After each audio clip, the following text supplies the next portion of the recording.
Hello friends, welcome back.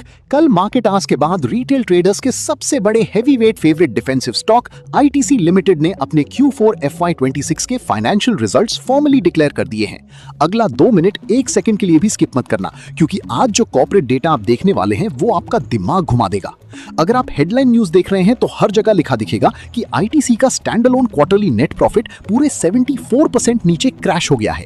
लेकिन असली सवाल ये है कि जब हेडलाइन नंबर्स में 74% का इतना भयानक क्रैश दिख रहा है, तो फिर कंपनी का बोर्ड एक ब्लॉकबस्टर रिकॉर्ड ये सेलिब्रेट क्यों कर रहा है?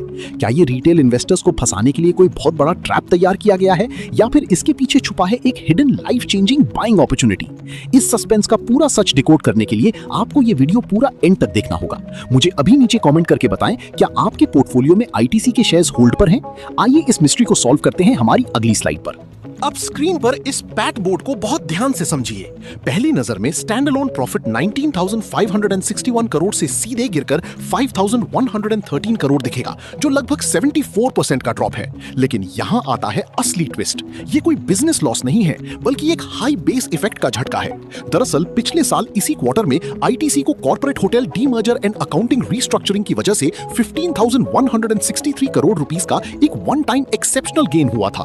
अगर हम उस एक बार के एक्सेप्शनल प्रॉफिट्स को साइड में हटाकर कंटिन्यूइंग ऑपरेशंस का कोर प्रॉफिट देखें, तो इनका नेट प्रॉफिट एक्चुअली 4.89% बढ़कर 5,113 करोड़ हो चुका है। यानी बिजनेस बिल्कुल सेफ और ग्रो कर रहा है। क्या आप भी शुरुआत में इस 74% ड्रॉप की न्यूज देखकर डर गए थे? नीचे सच सच बताएं। पर चलिए देखते हैं कि कंपनी का सेल्स पाइपलाइन कैसा परफॉर्म कर रहा है।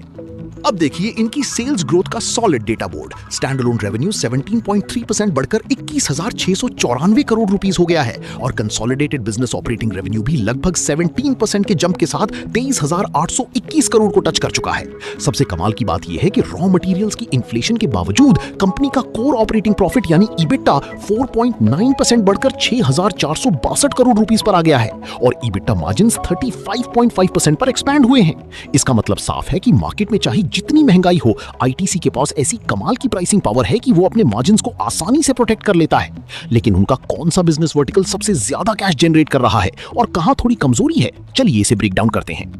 आइए अब देखते हैं इनका सेगमेंट परफॉर्मेंस शीट। इनका सबसे बड़ा इंजन एफएमसीजी सिगरेट्स रेवेन्यू पूरे 29.5% की सॉलिड ग्रोथ के साथ 11,951 करोड़ रुपए पर निकल गया है। इसमें फरवरी से लगने वाली एक्साइज ड्यूटी क्लासिफिकेशन का भी असर है, जिसने ग्रॉस रेवेन्यू बढ़ा दिया। वहीं दूसरी तरफ आशीर्वाद आटा, सनफीस्ट बिस्किट्स और बाकी कंज्यूमर गुड्स वाला इनका नॉन सिगरेट एफएमसीजी सेगमेंट भी 15.4% की हेल्दी वर्टिकल ग्रोथ दिखा रहा है, जो अब 6,332 करोड़ पर है। पर यहां एक रेड फ्लैग है। इनकी एग्री बिजनेस सेगमेंट की रेवेन्यू 14.3% डाउन हो गई है, क्योंकि वेस्ट एशिया में चल रही जियोपॉलिटिकल इश्यूज की वजह से इनकी सप्लाई चेन्स डिस्टर्ब हुई हैं। आप आईटीसी का कौन सा कंज्यूमर प्रोडक्ट अपने घर में सबसे ज्यादा यूज करते हैं, मुझे बताएं। लेकिन चलिए अब बात करते हैं उस चीज की जिसके लिए रिटेल इन्वेस्टर्स आईटीसी को सबसे ज्यादा प्यार करते हैं, यानी इनका डिविडेंड। डिविडेंड के मामले में आईटीसी ने इस बार भी अपने इन्वेस्टर्स को बिल्कुल निराश नहीं किया है। बोर्ड ने 8 रुपए पर शेयर का एक सॉलिड फाइनल डिविडेंड रेकमेंड किया है। अगर हम इसमें 6 रुपए 50 पैसे का इंटरिम डिविडेंड भी जोड़ दें, तो पूरे साल का टोटल डिविडेंड 14 रुपए 50 पैसे निकल कर आता है। इसका official record date Wednesday May 27 रखा गया है। कंपनी की कैश लिक्विडिटी इतनी स्ट्रॉन्ग है कि इनका full year net operating cash flow 18,464 crore rupees रहा है, यानी कंपनी प्योर कैश बिजनेस पर बैठी है। मुझे नीचे कमेंट बॉक्स में बताएं, क्या आप आईटीसी को एक high dividend yielding safe stock की तरह देखते हैं या एक fast growth multibagger asset की तरह? पर आगे बढ़ने से पहले देखते हैं कि खुद कंपनी की मैनेजमेंट आने वाले समय को लेकर क्या प्रेडिक्शन दे रही है।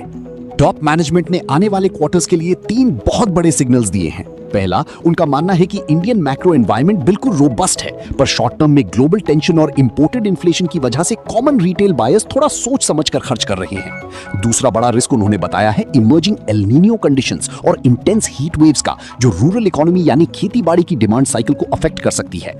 और तीसरा, पैकेजिंग मटेरियल्स और ऑयल्स में चल रही रॉ कॉस्ट इन्फ्लेशन को कंपनी हैंडल करने के लिए स्ट्रक्चरल चेंजेस और थोड़े कैलिब्रेटेड प्राइस हाइक्स का सहारा ले रही है। तो ऐसी सिचुएशन में इस स्टॉक पर कल का क्या एक्शन था और आगे की टारगेट क्या है, आइए देखते हैं मार्केट एक्सपर्ट्स का वर्डिक्ट। कल के मार्केट ट्रेडिंग सेशन में आईटीसी का स्टॉक एनएसई पर 307.65 रुपीस पर क्लोज हुआ था और अगर एक्सपर्ट्स की बात माने तो मार्केट के इंस्टीट्यूशनल डेस्क रिसर्च एनालिस्ट्स ने इसका average consensus long term target price project किया है पूरे 432.75 रुपीस का। इसका मतलब अभी के प्राइस लेवल से आपको इसमें सीधे सीधे लगभग 40.5% का एक शानदार स्ट्रक्चरल अपसाइड पोटेंशियल देखने को मिल सकता है। इसी वजह से बड़े एनालिस्ट्स का फाइनल कंसेंसस व्यू इस पर फिलहाल वॉच एंड अक्यूमुलेट करने का बन रहा है। लेकिन यहां पर एक सबसे बड़ा रिटेंशन क्वेश्चन आता है। एक्सपर्ट्स 40% का अपसाइड तो देख रहे हैं, पर अगर आने वाले मॉनसून में रूरल इकोनॉमी सस्टेन नहीं कर पाई या फिर आने वाले बजट में टोबैको पर एक्साइज टैक्स स्लैब्स बढ़ गए तो ये टारगेट पूरी तरह रिवर्स हो सकता है। आपके हिसाब से इस रिजल्ट के बाद आईटीसी का नेक्स्ट रियलिस्टिक टारगेट क्या होगा? अपना वैल्यूएशन नंबर नीचे कमेंट बॉक्स में अभी टाइप करके शेयर करके बताएं। ऐसे ही डीप डेटा ड्रिवन एनालिसिस के लिए ऑफिशियल एसएमपीपी को अभी सब्सक्राइब करें। ये वीडियो सिर्फ एजुकेशनल और रिसर्च पर्पस के लिए है। इन्वेस्टमेंट्स मार्केट रिस्क के अधीन है। फाइनेंशियल एडवाइजर से सलाह जरूर लें। मिलते हैं अगली वीडियो में। जय हिंद।